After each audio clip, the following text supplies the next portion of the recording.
구티비가 발행하는 종합 주간지 위클리 굿뉴스의 주요 소식을 김민정 기자가 소개해드립니다.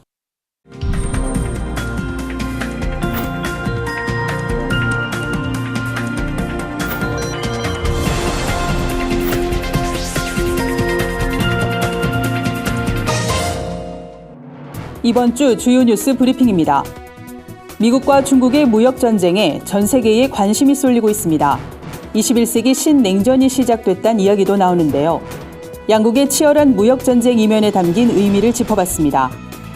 최근 가정폭력으로 인한 잔혹범죄가 논란이 되면서 처벌을 강화해야 한다는 목소리가 높습니다. 누군가가 죽어야 끝나는 고통, 가정폭력의 악순환을 끊을 방법은 없는지 살펴봅니다.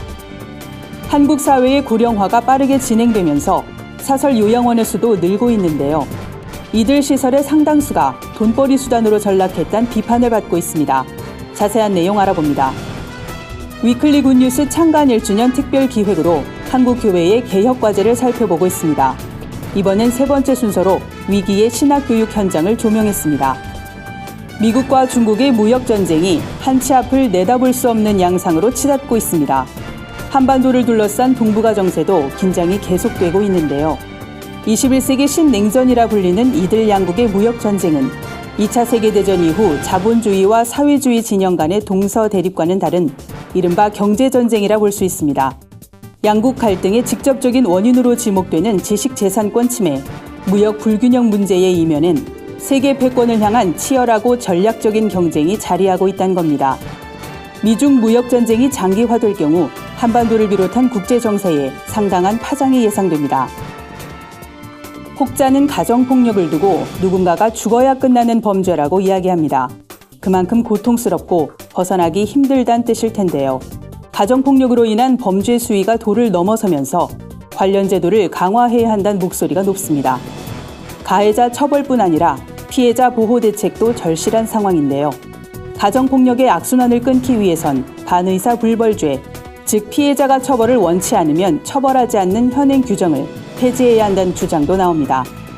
한 가정의 보호를 넘어 피해자의 생명권 보호가 우선돼야 한다는 겁니다. 국민의 인식 개선도 중요하지만 정부의 조속한 처방이 시급해 보입니다. 신학교는 목회자를 양성하는 교육의 요람입니다. 오늘날 교회가 거룩성을 회복할 수 있는 최후의 보루라고 할 수 있는데요. 하지만 소속 교단과의 갈등, 학내 분규, 재정난으로 어려움을 겪고 있는 곳이 많습니다. 또한 교인 수는 줄어드는데 목회자 수는 증가하는 이른바 수급 불균형은 근본적인 대책 마련이 절실합니다. 신학교육의 위기는 목회자의 자질 문제와 직결되는 만큼 한국교회의 미래를 담보하는 사안입니다.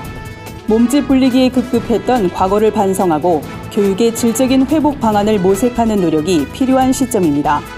양심적 병역 거부에 따른 대체복무제 논란이 뜨겁습니다. 대법원이 무죄 판결의 기준으로 제시한 양심은 병역의 의무를 다한 국민들에게 좌절감을 안겼습니다. 개인 양심의 자유를 보장하는 것, 물론 중요합니다. 하지만 병역의 의무를 이행한 국민들이 입은 상처 또한 간과해선 안 될 것입니다. 대법원의 양심을 국민들에게 납득시키는 것, 정부가 이 숙제를 잘 풀어나가길 기대해 봅니다. 지금까지 위클리 뉴스 브리핑이었습니다.